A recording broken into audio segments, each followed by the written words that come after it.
More on tonight's game now. Back to ESPN's Rebecca Lowndes with former City defender Andy Hinchliffe. Thank you very much indeed. Andy, as a commentator on the local radio, which means you've seen every game here of City this season, are the team where you thought they would be at the beginning of the season?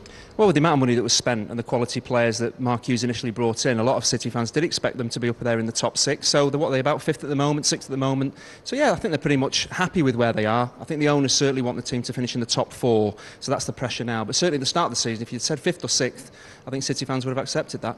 OK, I've spoken to a couple of City fans today. Some of them say that they believe if Mark Hughes hadn't been sacked, City could even be in the title race. Would you go along with that? Not in the title race. I don't think, whether it be Mancini or Mark Hughes, I just couldn't see City, with the squad that they have and the problems they've had with players missing games, I couldn't ever see them being in the title race. But certainly, I was a big fan of Mark Hughes. I thought he was certainly on the right lines. I was very, very surprised when he left the club. Nothing against Mancini at all.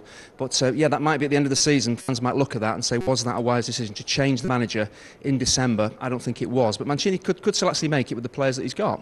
Do you feel, because you hear lots of different things coming out of the club, do you feel that the players have completely connected with Mancini's theories? A lot of the players were unhappy, as I probably was when Mark Hughes left. With certain players, Craig Bellamy, Shay Given, were very close with Mark Hughes. He was the manager that brought them to the club, so it was understandable they were upset when he left. But they're professional, so they've worked very hard under Mancini. They've nothing against him, I don't think, at all.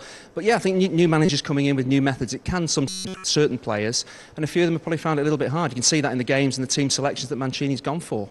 And you're very close to everyone here at City. Do you believe that if they don't finish fourth and clinch that Champions League spot, that Mancini won't be here next season? Well, we were always told that Roberto Mancini had been brought in on a 3.5-year contract, but I tend to think that he's maybe on a 6-month contract, trying to get them into the top four. That was the whole point of Mark Hughes leaving, Roberto coming in, presumably, was to push the team on into the top four. Now, if he doesn't do that, the writing might be on the wall. If he finished 5th, 6th, it's not a bad season, but he ultimately pay the price for not finishing in a Champions League spot.